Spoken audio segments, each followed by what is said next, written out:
পূর্ব মেদিনীপুরের ভূপতিনগরে আক্রান্ত তৃণমূল নেতা। তৃণমূলের বুথ সভাপতিকে মারধরের অভিযোগ, লাঠি রড দিয়ে বেধড়ক মারধরের অভিযোগ, হামলার অভিযোগ বিজেপির বিরুদ্ধে। অভিযোগ অস্বীকার গেরুয়া শিবিরের।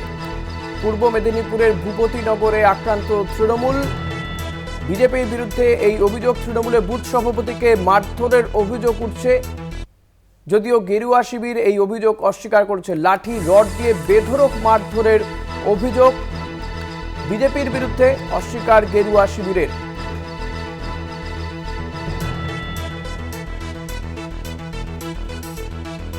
ভোট গণনার পরে পরেই দেখা গিয়েছিল ভূপতিনগরের অর্জুননগরে, সেখানে বিজেপি কর্মীদের মারধরের অভিযোগ উঠছিল তৃণমূলের বিরুদ্ধে। এবার তৃণমূলের বুথ সভাপতিকে মারধরের অভিযোগ বিজেপির বিরুদ্ধে।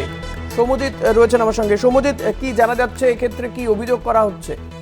দেখো গতকাল ভগবানপুরের যে উরুরি 96 নম্বর বুথ রয়েছে, এখানে কিন্তু বিজেপি বিজয় মিছিল করছিল এবং সেই সময় ওই ব্লকেরই 96 নম্বর বুথের তৃণমূলের বুথ সভাপতি তরুণ মল্লিক তিনি বাড়ি ফিরছিলেন এবং তৃণমূলের এখানে অভিযোগ বিজেপি আশ্রিত দুষ্কৃতীরা সেই সময় তার রাস্তা আটকায় এবং লাঠি রড দিয়ে ব্যাপক মারধর করে এবং তার চিৎকারে স্থানীয় বাসিন্দারা ছুটে এসে তাকে মুখবেড়িয়া ব্লক স্বাস্থ্যকেন্দ্রে ভর্তি করে এবং তারপরে তার অবস্থার অবনতি হয়, তাকে ডিস্ট্রিক্ট হাসপাতালে রেফার করা হয়। এই ঘটনায় আরো 3 জন আহত হয়েছেন, তারাও কিন্তু তৃণমূলেরই কর্মী এবং কর্মী সমর্থক নয়ন নন্দ এবং অঞ্জন ত্রিপাঠী এবং সৌমিত্র ধারা। ঋষিকেশদা, অনেক ধন্যবাদ। সৌম্যজিৎ কথা বলছিলেন প্রতিনিধি সৌম্যজিৎ চট্টোপাধ্যায়ের সঙ্গে। তৃণমূলের বুথ সভাপতিকে মারধরের অভিযোগ উঠছে বিজেপির বিরুদ্ধে। লাঠি রড দিয়ে মারধর করা হয়েছে এবং ইতিমধ্যেই যদিও বিজেপির পক্ষ থেকে সেই অভিযোগ অস্বীকার করা হয়েছে।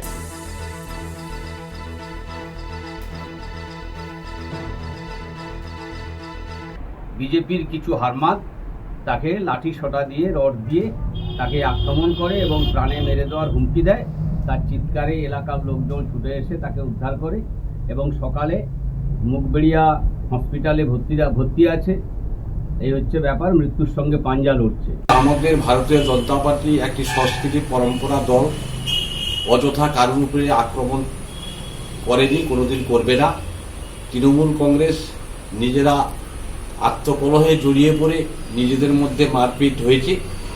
ভারতীয় জনতা পার্টির নামে মিথ্যা মামলায় ফাঁসানোর চেষ্টা করছে, ভারতীয় জনতা পার্টির নেতৃত্বের গায়ে কালিমা লিপ্ত করতে চাইছে, সম্পূর্ণ মিথ্যা।